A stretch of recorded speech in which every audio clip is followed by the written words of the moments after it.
వరంగల్ జిల్లాలోనూ బంద్ కొనసాగుతోంది. కార్మికులు స్వచ్ఛందంగా బంద్లో పాల్గొన్నారు. బస్సు డిపోల ముందు నిరసన వ్యక్తం చేస్తూ బస్సుల రాకపోకలు అడ్డుకున్నారు. మరింత సమాచారం మా ప్రతినిధి రాజనారాయణ అందిస్తారు.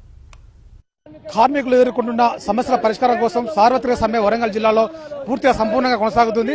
తమ సమస్యలు పరిష్కరించాలని డిమాండ్ చేస్తూ కార్మికులు వివిధ రంగాల్లో పనిచేస్తున్న కార్మికులు కూడా రోడ్డెక్కి నిరసన వ్యక్తం చేస్తున్నారు. ముఖ్యంగా వరంగల్ జిల్లా వ్యాప్తంగా ఉన్నటువంటి 8 ఆర్టీసీ డిపోల్లో కూడా కార్మికులు సమ్మెకు దిగారు. మొత్తంగా దీంతో ఎక్కడ బస్సులు అక్కడ నిలిచిపోయాయి. అయితే ఇదే అంశం మనతో మాట్లాడేందుకు కూడా ఇక్కడ కార్మిక సంఘాల నాయకులు ఉన్నారు.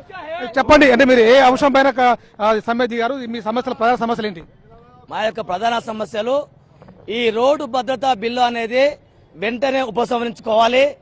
అదేవిధంగా కార్మిక చట్టాలను సవరణ పేరుతో కార్మిక హక్కులకు భంగం కలిగించే విధంగా ఈ ప్రభుత్వం చర్యలు తీసుకుంటా ఉన్నది, బీజేపీ ప్రభుత్వం. వాటిని వెంటనే ఉపసంహరించుకోవాలి. అదేవిధంగా సమాన పనికి సమాన వేతన చట్టాన్ని అమలు చేయాలి. కనీస వేతనము నెలకు 18,000 రూపాయలు సంఘటిత అసంఘటిత కార్మికులకు అందరికీ కూడా చెల్లించాలని చెప్పి డిమాండ్ చేస్తా ఉన్నాము. అదేవిధంగా నూతన పెన్షన్ విధానాన్ని అమలు చేయాలి. ప్రతి ఒక్క అసంఘటిత సంఘటిత కార్మికులకు అందరికీ PF లో ఉన్నటువంటి పెన్షన్ విధానాన్ని దాని పర్సంటేజ్ పెంచేసి నెలకు 10,000 రూపాయలు పైన పెన్షన్ వచ్చే విధంగా చర్యలు తీసుకోవాలని చెప్పేసి మేము డిమాండ్ చేస్తా ఉన్నాము. అదేవిధంగా ఈ యొక్క సంఘటిత రంగాలైనటువంటి పబ్లిక్ సెక్టర్ అన్నటి ఏది కుట్ర చేసే భాగంగా వీటిని అన్నిటినీ ఆగం చేసే పరిస్థితి, మూసేసే పరిస్థితి, పరిశ్రమలన్నింటినీ ఆ విధానాలను మానుకోవాలని చెప్పేసి మేము ఈ ప్రభుత్వం డిమాండ్ చేస్తా ఉన్నాం. ఇది పరిస్థితి. అంటే మొత్తంగా వరంగల్ జిల్లా వ్యాప్తంగా కూడా ఈ సార్వత్రిక సమ్మె విజయవంతంగా కొనసాగుతుంది. ఆర్టీసీతో పాటు ఇటు భూపాలపల్లి, సింగరేణి ఏరియాలో పాటు KTPP ప్రాంతంలో కూడా అక్కడ ఉద్యోగ వర్గాలు, కార్మిక వర్గాలు కూడా ఈ సమ్మెను పూర్తిగా పాల్గొంటూ విధులు బహిష్కరించి సమ్మెలో పాల్గొంటున్నారు. ఇక దీంతో ఇక్కడ ఆర్టీసీలు మొత్తం బోసిపోతుంది. ఆర్టీసీ బస్సులు కూడా రోడ్ ఎక్కలేదు. దీంతో ప్రయాణికులు కూడా చాలా మంది కూడా బస్సులు లేక ఇబ్బంది పడే పరిస్థితి నెలకొంది.